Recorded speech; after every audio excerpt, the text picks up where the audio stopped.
morning. Our call to community today is Hine Matov.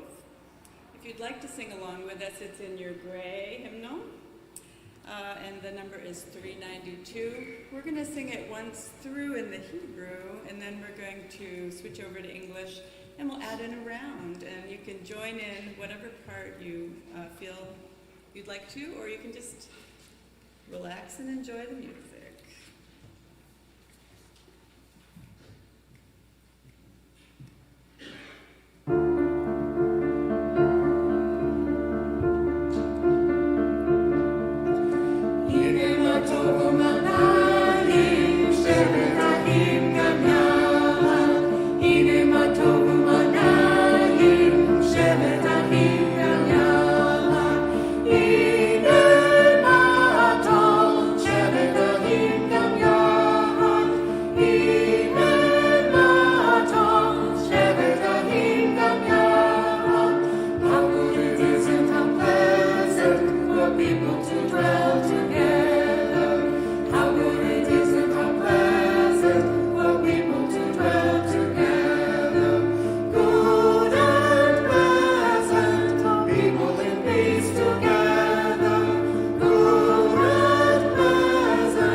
What a great sound.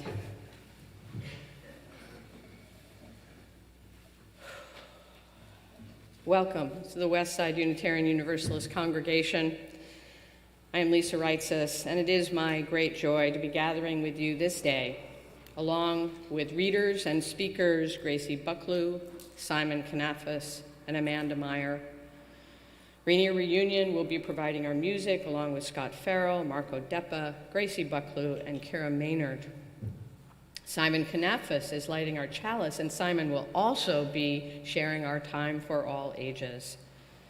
Henry Sikora and Nate Mesnard are our tech experts, bringing us in the sanctuary here together with those gathering virtually. And for all of the gifts of all of these folks, we are grateful. It is a blessing to be able to worship together and to be here with all of you today. Kind of feeling I should have brought my sunglasses. There it goes, cloud, excellent. If you are here for the first time or the first time in a while, welcome. We are so glad that you're here to share in this time, to make some space in your life, to attend to your heart and your spirit, to come together in community. Please visit our website or scan the QR code in the pews to fill out a Getting to Know You welcome form so that we can send you our weekly electronic newsletter, the Westside Week, which is full of information about upcoming worship services and other virtual activities. We hope that you'll join us after the service for conversation and community, which happens here. Some people migrate downstairs, though we're not yet doing refreshments, more on that later. Catching up with everybody, seeing warm faces on this almost winter day. We gather today from many locations, and we take this moment to particularly acknowledge that our congregation resides on the traditional territory of the Duwamish people. In this acknowledgement, we recognize the Duwamish heritage imbued in our mountains, valleys, waterways, and shorelines that surround us all. May we nurture our relationships with our coastal Salish neighbors, especially the Duwamish people, and our shared responsibilities to this place. Let's take a moment to offer humble respect for this place and its peoples, and to renew our commitments to the work of authentic reconciliation.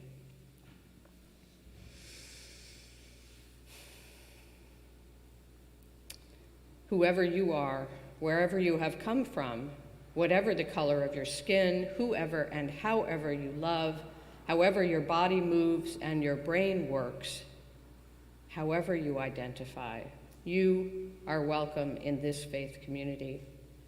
Our Unitarian Universalist tradition has no test of faith, no creed or oath to swear. We have instead the promises we make to one another, commitments we make to healing a hurting world within and beyond our walls. And now, let's take a few moments to greet those around you. I see some faces I haven't seen in a while, and I'm sure there are faces I haven't seen at all. So let's say hello in whatever way that feels safe. Smiling eyes, a wave, an elbow bump, whatever works. We encourage you to meet somebody new, somebody you have not met. Take a few moments.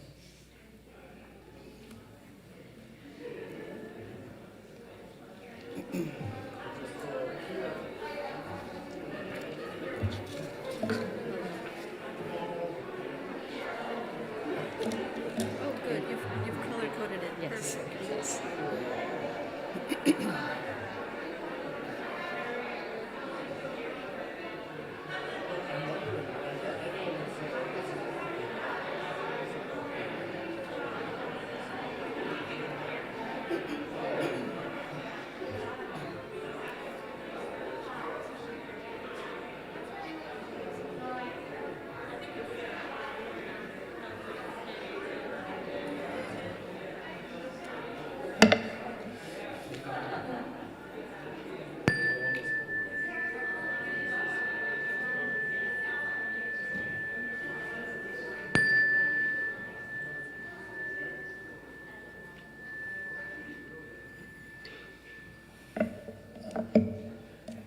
I hope you continue those wonderful conversations after the service. So our service today, Embrace the Dark, Embrace the Light, includes the observance of Hanukkah and the Winter Solstice, which is the beginning of Yule in the pagan calendar.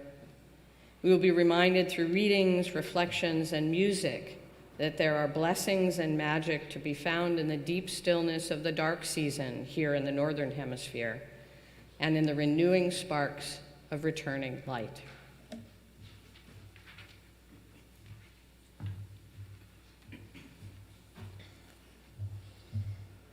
Hello, everyone. Our opening words today are from UU Minister David Breeden. The solstices teach us. The solstices teach us that darkness comes, that darkness goes. The solstices teach us that light comes, that light goes. The solstices teach us, calmly, silently, to be calm, silent, learning. The solstices teach us, as we circle the sun, that everything flies. The solstices teach us to remember the dark, to remember the light, to remember time, the seasons, and love as we circle the sun.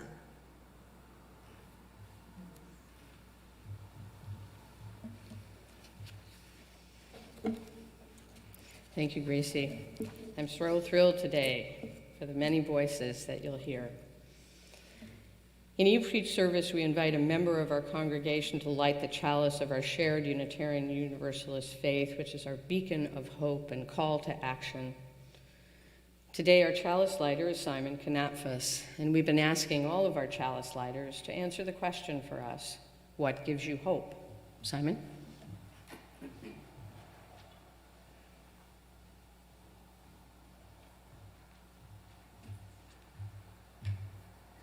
Good morning. So, hope can be a tricky one. The past year has been the hardest year of my life. I'm generally such an optimist that I can find hope anywhere I look, but this year I've had some times when I've lost hope completely.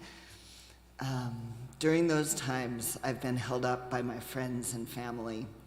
They've been life support for my hope, and I've trusted their hope in place of my own. Then, slowly, I always start to grow my hope again. Sometimes hope starts with the small, by seeing one little thing go well when it could have gone badly.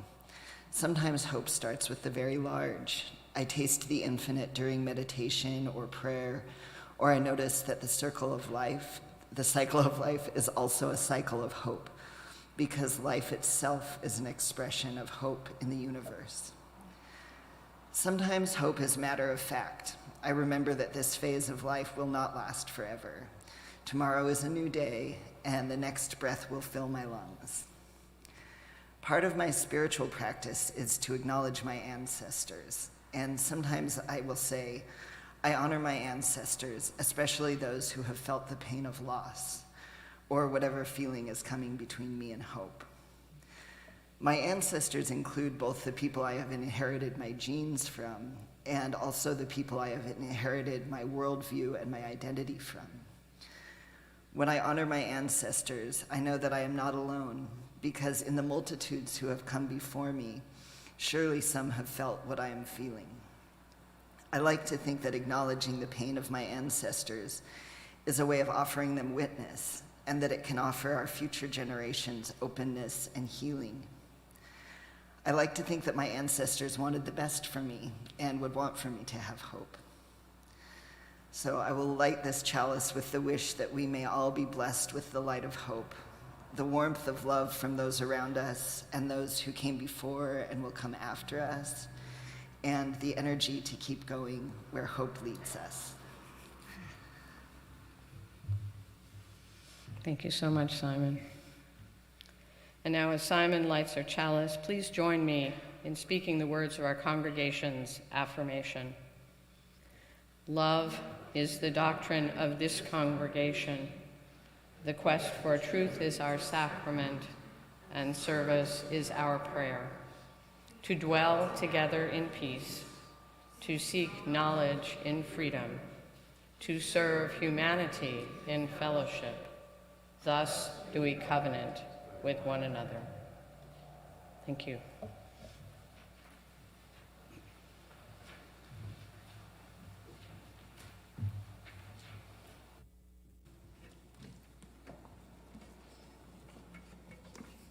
Please rise in body or spirit. We'll sing our first hymn in the gray hymnal. It's called Chant for the Seasons. We're just going to sing one verse. This is a really neat song that has a verse for every season. So we're going to sing, 73. Thank you, Marco. We're going to sing just the winter verse today, just the winter verse.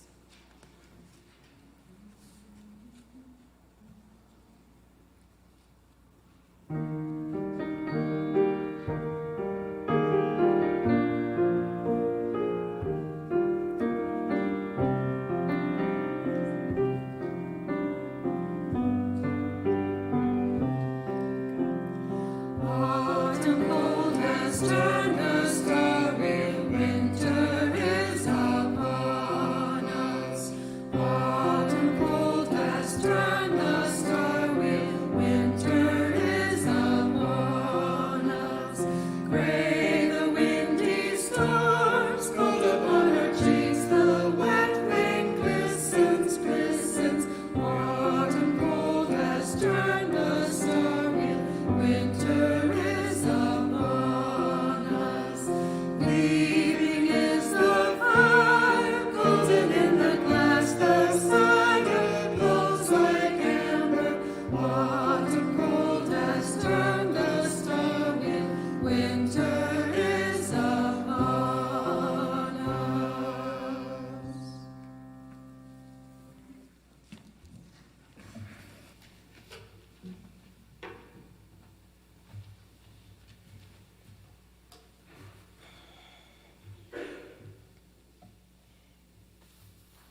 To Know the Dark by Wendell Berry. To go in the dark with the light is to know the light. To know the dark, go dark. Go without sight, and find that the dark, too, blooms and sings, and is traveled by dark feet and dark wings. Thank you.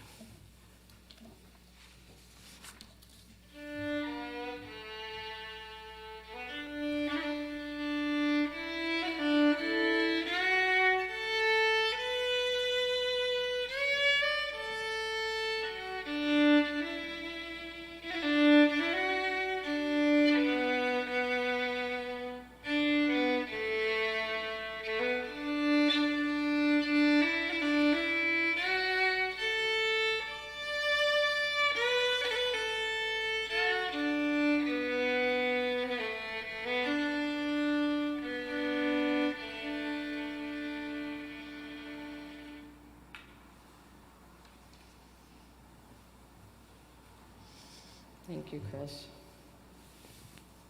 I'm looking for Amanda. There she is.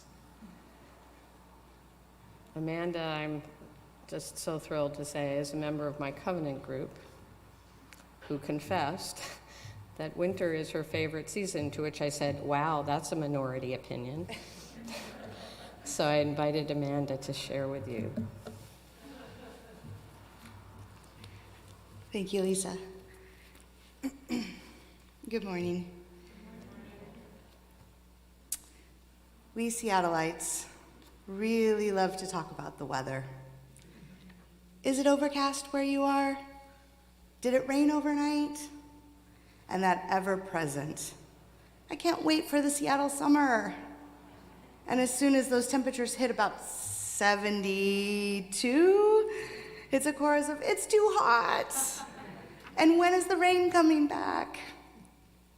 And so too goes the talk of the growing darkness, and I hear it often. I can't wait for it to be light again. It's just too dark. And while I've spent many moments myself feeling the same, I have recently grown to deeply love and treasure the dark and cold. Molly, a really precious friend, taught me to love the dark. I remember her saying, "Winter solstice is my favorite day." And I had never heard anyone say that before, and I couldn't stop thinking about it. How or why would you love the cold and the dark? But around the same time that she was planting those seeds in me, I was also starting to grow another love, choosing to spend time in cold water. The New Year's Day Alki polar plunge was fun for a few years, but something just kept calling me back to that cold water. It began just several times a year, but my mind and my body continued to pull me back to that calm, to the silence, and to that reverence that I really feel in the water when I'm alone and in the dark, just me and my thoughts. It's a witnessing that the cold water and the cold darkness bring to myself, to my inner voice, that during the noisy, normal life is too quiet for me to hear the whisper of what she's saying. And when it's November and I'm in my swimsuit most Saturdays in Alki, or at Lake Washington, or on the coast, or even in a quiet river spot, the noise in my head and all around me decrescendos, and all I feel is me. In the bold light of summer, I just don't have that same internal stillness or the patience to find the quiet that I'm craving as I do in the winter months. My breath gives me the time to sit and celebrate just that simple act of breathing in and breathing out, something that was pretty challenging when I started passing time immersed in the cold Salish Sea. But that cold immersion has become a true devotional practice and time spent as a powerful part of my spiritual being. I have time to think of all others who have stood in the same spot, who have basked in its beauty, and who have sustained from its abundance. And I think of all others who are bathing in the ocean at the same time as me, who are drawing nourishment from its life, and who are also soaking in the beauty of that dark chill. I now have been cold plunging for quite a while, and it's not a goal to be achieved, but something that truly is a habit and a calling for me. And every time I leave the water, I'm just planning on when I'll be back. This year alone has been 31 times, counting yesterday at 7:30 a.m., and from anywhere between 5 and 45 minutes. No matter the length of time, my body sensation is the same. My brain is never far away, hoping for something different, like different weather, or a different time of year, or a different temperature. There is no future and past when I'm in that inky water in the early morning hours. Only the nurturing of myself, by myself, and with myself. In the heat of summertime, that feeling floats just too far out of reach, and the sun invigorates the day, but it bleeds away that time for just being. Winter allows that time for renewal and rest, and for revival. I come for the rest that the dark water gives me. My brain turns off and I turn inward. I also see this in the shorter hours of the light, and how so many plants in the natural world need that spring to frost to set the buds, or the seeds to break their casings and help germination grow. I look to that time in the darkness as mirroring of what nature is trying to teach me. It's okay to rest and reset, and darkness is where I was born from, and that absence of light is what is to come. I take peace in knowing that this circle continues. So when I hear of the summer solstice celebrations, celebrating the light and the heat, I am happy, as that's part of the continuation of life. But my summer celebration welcome is for winter. That is coming, and so is the chill of the long night. Darkness really does bring me comfort and peace. And so this winter solstice, after taking another cold plunge, I will dance under the sky, grateful for the power and the beauty of this longest of night, as light is nothing without the balance of that dark.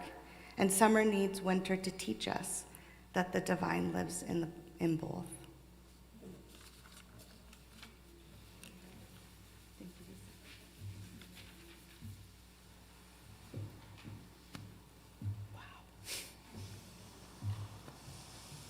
Thank you, Amanda, so much.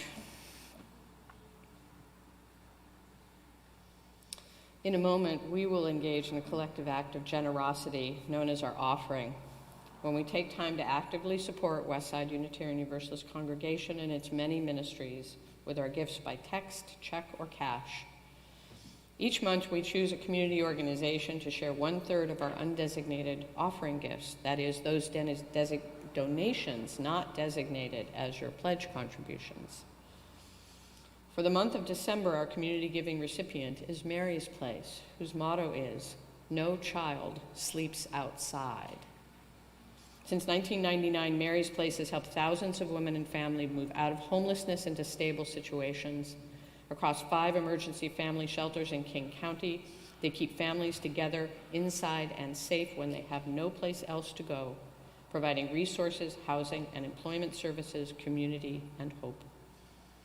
Westside UU has supported Mary's Place for many years, hosting families in local churches in the days when they had only one shelter, and that was always filled to overflowing, to providing vouchers for families to pay for shoes at participating stores, to donating toys and clothing for their annual holiday party. Today, using their system of effectively converting vacant buildings into temporary emergency family shelters, Mary's Place continues to operate the Women's Day Center along with 5 family center shelters that provide a warm bed, 3 meals, and a community of support for about 500 family members each night. Now, because our Sunday worship schedule has switched to twice monthly while we take the next steps in our professional ministry, there are fewer opportunities on Sundays to extend our generosity to our community partners. So please consider increasing your contribution in this service so that we can continue to support the work of Mary's Place and these other worthy organizations. You can give by text by sending a message with a $sign and the amount you want to give to 616-404-4171. If you need to update your payment information, text update to the same number. For folks here in the sanctuary who would prefer to share your gifts by cash or check, the greeters will move among us with baskets shortly. If you would like your gift to be recorded as coming from you, please use one of the envelopes in the pews. So, I invite the greeters forward, and now please enjoy this gift of music, Light Returns Again by Kathleen Tracy, offered by Rainier Reunion with their special guest musicians, Marco Deppa and Gracie Bucklew.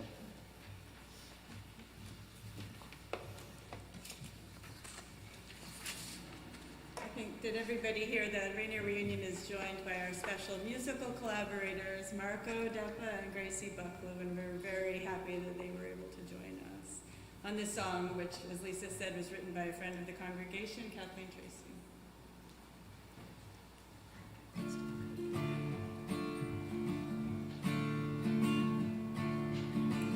We come from mystery, we're born of the night, even as our spirits here yearn for the bright, ancient stories of love and light. Something in us knows the darkness sets things right. Hope begins in darkness. Ooh, sure and steady as the rain. World turning to the light, the light returns again. Finds a way to rise. Ooh, kindness can answer. Hey, world turning to the light, the light returns again.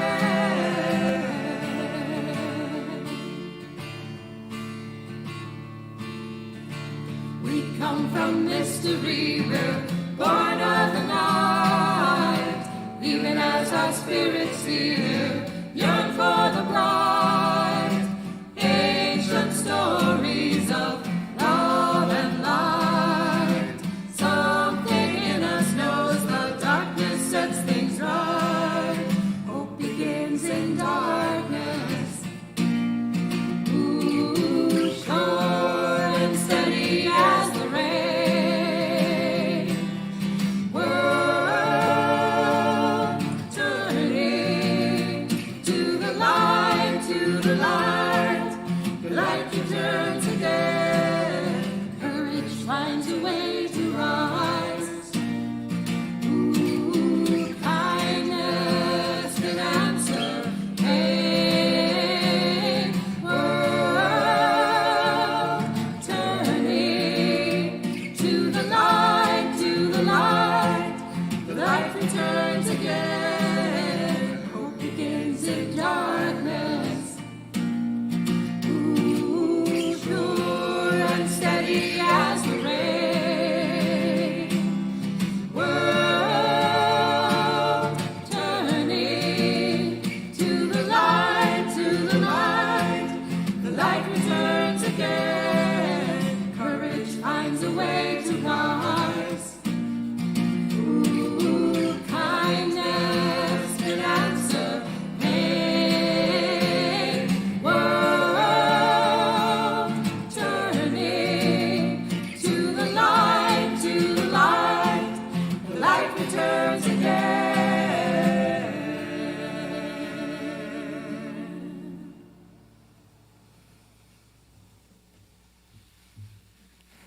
Wonderful. One of my favorites. And so thank you to everyone for giving as you are able to support Westside and Mary's Place. Your generosity of time, treasure, and presence are gifts that sustain us as a community. Each week, we come together as a congregation in as many ways as we can to connect and share that which matters most to us. At this time, we make collective space for holding our joys and sorrows. Take some breaths with me.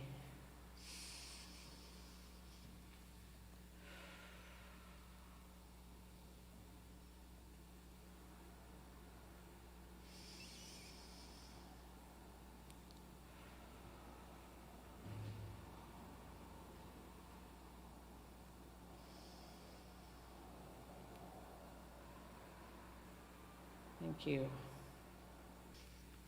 I want to note today that the not-so-lame-duck session of Congress passed and was signed into law the Respect for Marriage Act, which affects many in this congregation. This congregation has a history of mobilizing in Washington state on marriage equality, and thank you for all of you who keep in touch and keep pressure on our congressional delegation, reminding them of how critical this is for our families, our extended families, on the matter of interracial marriages, on the matter of LGBTQ marriages, relationships, partnerships. A good day worth remembering. So we know there are many among us who are feeling the joys and sorrows of our daily existence, as well as the significance and sometimes sudden happenings in our lives. As Alice Murphy Soares reflected in her note to the office, it is often easier to offer help than to ask for it and receive it. This is a good time to remember that we in this community create and maintain an interdependent web for each other. So now, let us, in a moment of silence, followed by music, hold in the tender vessel of our loving care all the joys and sorrows, both known and unknown, of our beloved community.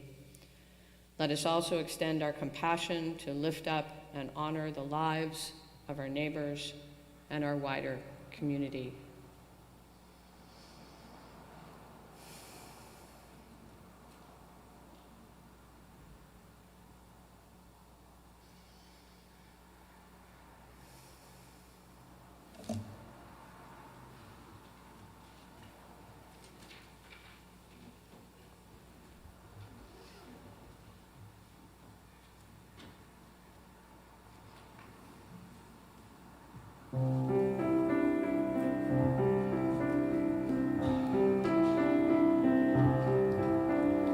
There is a love holding me. There is a love holding all that I love. There is a love holding all. I rest in His love. There is a love holding us. There is a love holding all that we love. There is a love holding all. We rest in this love.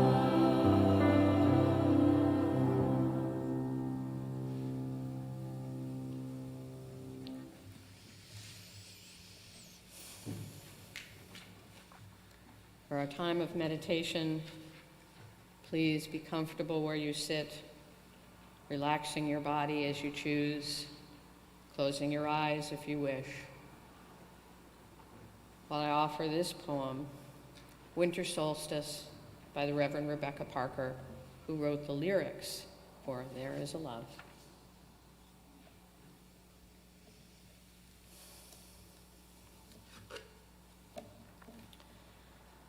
Perhaps, for a moment, the typewriters will stop clicking, the wheels will stop rolling, the computers desist from computing, and a hush will fall over the city.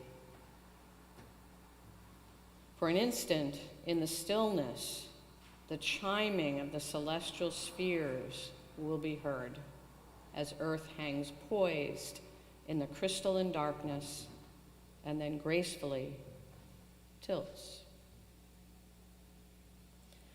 Let there be a season when holiness is heard and the splendor of living is revealed. Stunned to stillness by beauty, we remember who we are and why we are here. There are inexplicable mysteries. We are not alone. In the universe, there moves a wild one whose gestures alter Earth's axis toward love. In the immense darkness, everything spins with joy. The cosmos enfolds us. We are caught in a web of stars, cradled in a swaying embrace, rocked by the holy night, babes of the universe. Let this be the time we wake to life, like spring wakes in the moment of winter solstice.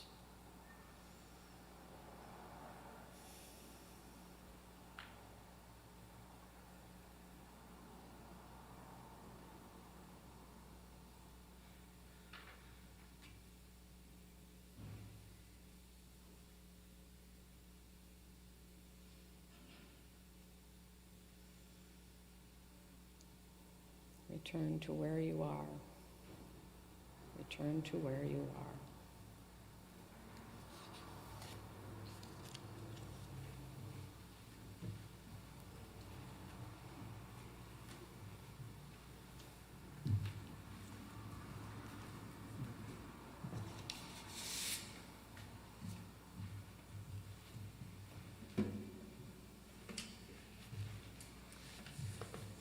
I can speak for Liz, I think, when I say we're delighted to have our adult kids joining us up on the chancel.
Oh my goodness.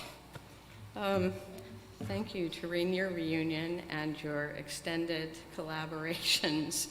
I asked them, I said, really, I'd like something in Hebrew. And so Lisa Maynard and her band of creatives here went looking for songs and found one, and it wasn't going to be something that would work for them, and they found this, and they could put their voices to it and work the arrangement, and oh my goodness. Thank you. Thank you. That is the sound that I wanted for today. And also, the text is not in your order of service. I think it shows up on the online version. It comes from the prophet Isaiah, and it's an invocation away from warfare and toward peace. Perfect. Perfect. So, Hanukkah, the Jewish festival of lights, starts tonight at sundown and lasts for 8 days. It's a joyful celebration with song and play and food and families of all kinds.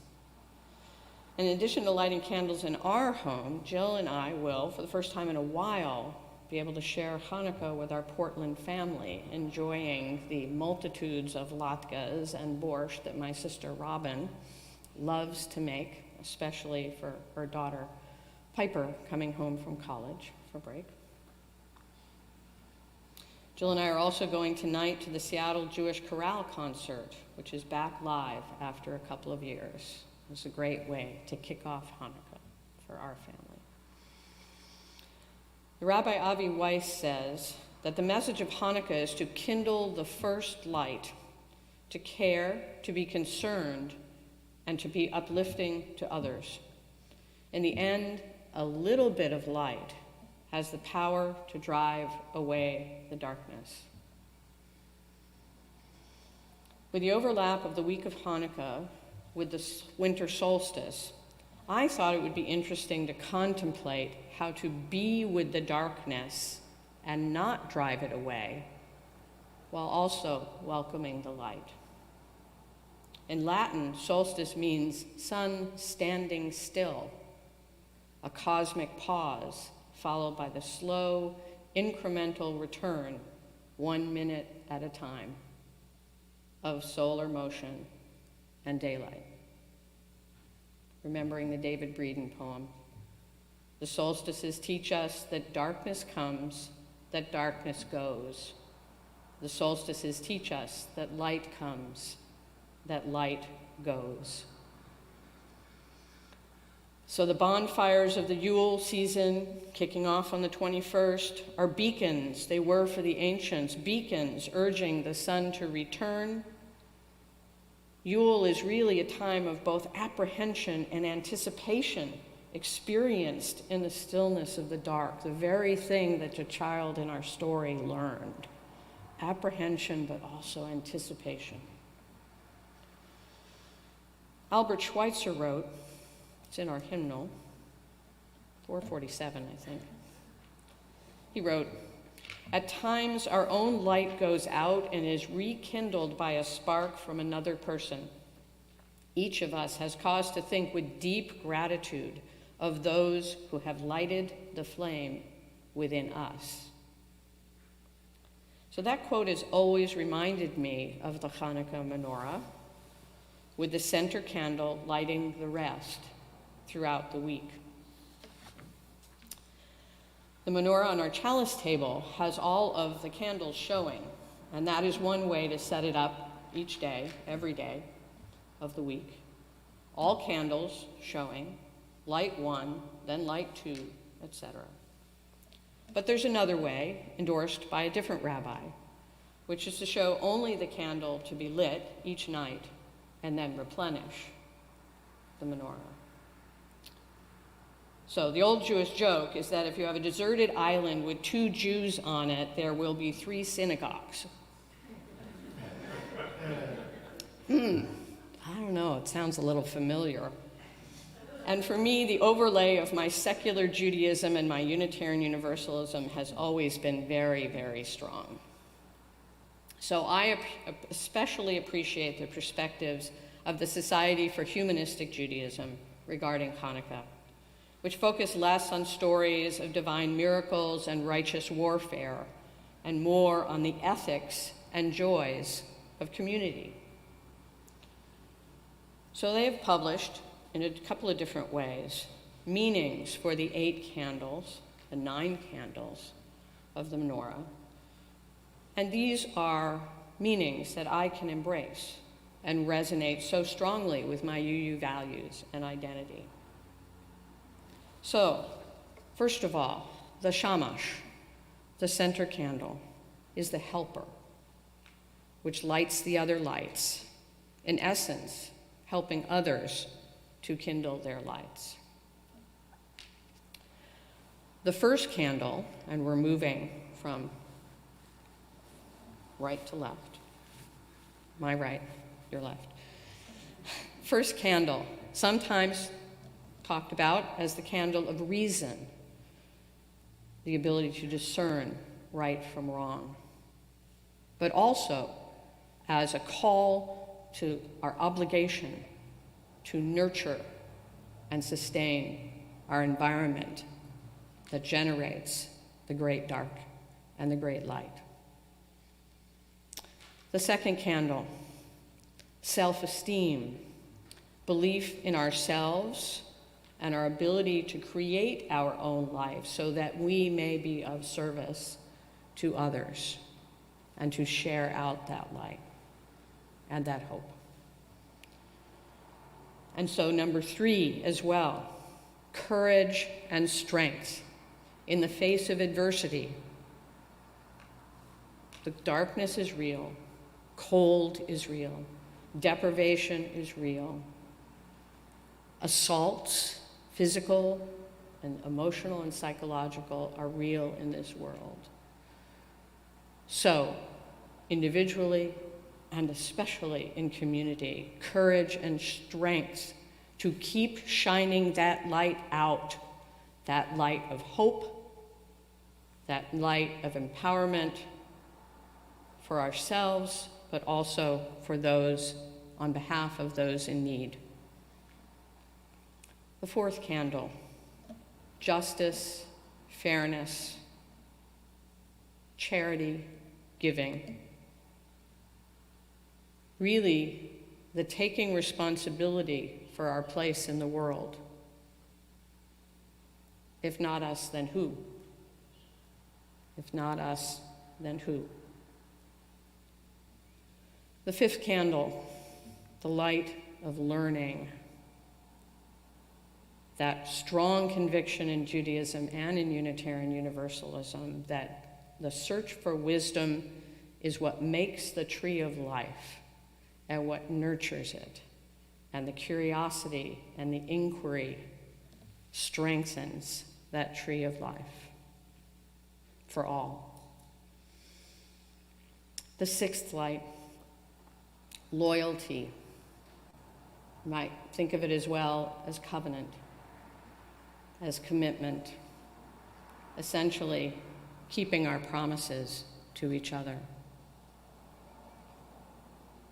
Our promises are to each other.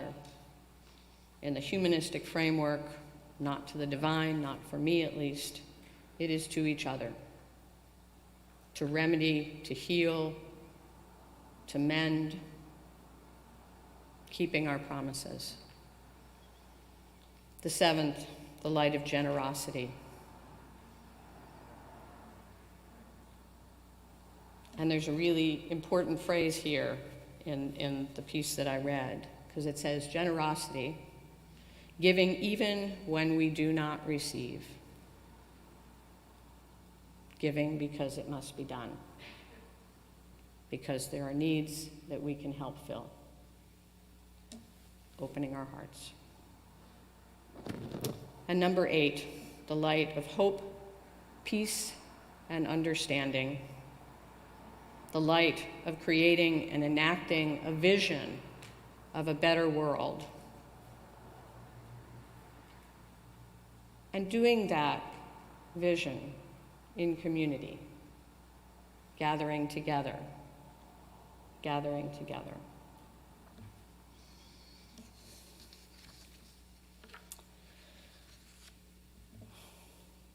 So as we approach the end of 2022, a year by any accounts that has been a hard year, full of challenges and revelations in all parts of our lives, I think of all of those candles, the 9. But I also think of this moment in our congregation where we have been as a community and what has brought us to this time.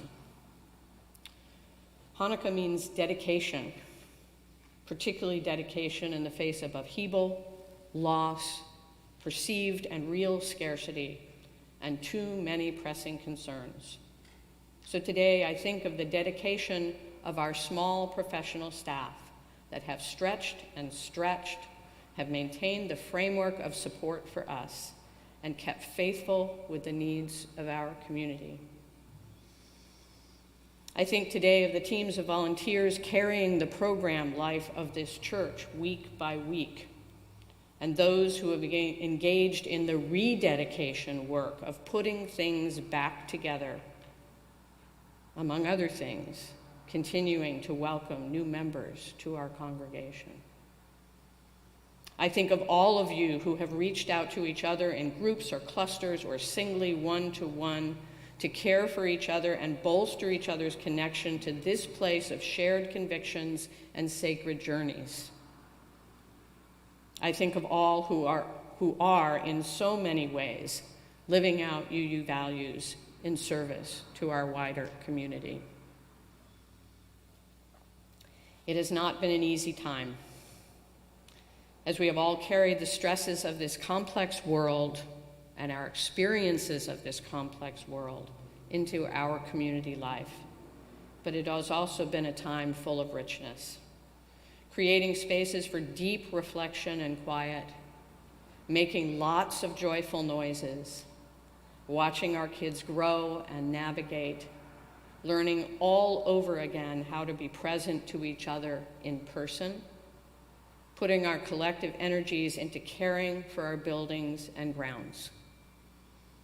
All of us holding this congregation above water so that we may somewhat miraculously keep the lights burning in ourselves and extending to others. There's a litany of atonement in our hymnal, most often used around the Jewish high holidays, Rosh Hashanah and Yom Kippur, in the early fall, but applied as well to the turning of our calendar year in December to January. And it includes this refrain: we forgive ourselves and each other. We begin again in love. In 2023, we will begin again in love, walking together and rolling together and sitting together and looking into each other's eyes and sharing our hearts, all moving towards the next chapters in our professional ministry and religious exploration, engaging in substantive dialogues about living and evolving in community.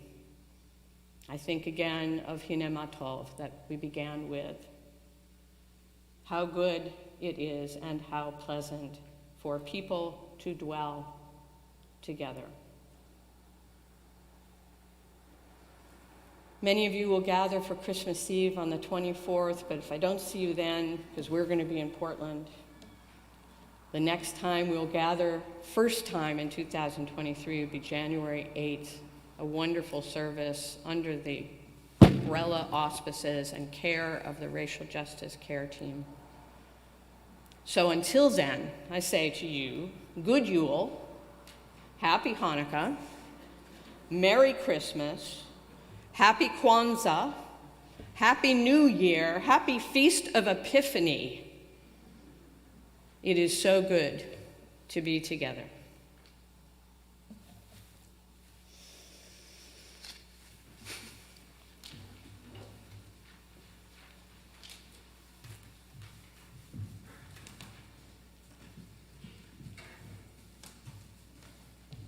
Please rise in body or spirit. We're going to sing hymn number 55, and the gray hymnal. It's called Dark of Winter. It'll take us out into the winter days.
Thank you. Please be seated.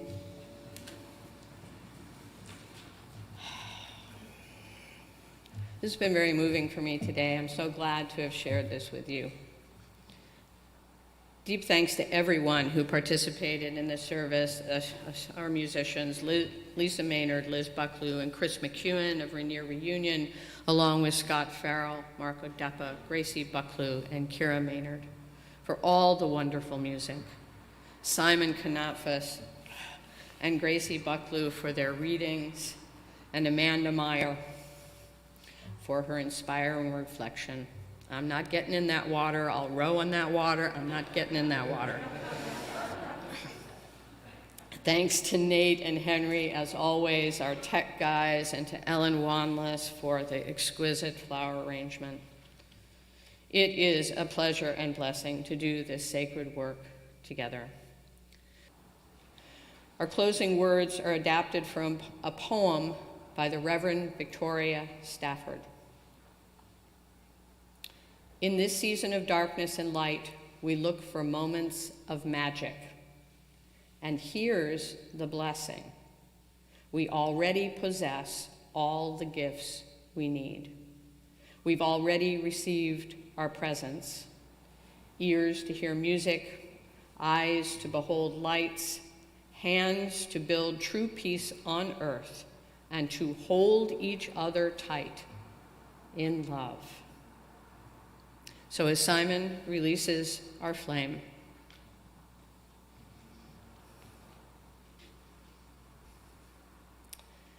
may you go into this week blessed and blessing the world. We hold you in our love as you go. And now please join our musicians in Longtime Sun. The words are on the back of your order of service.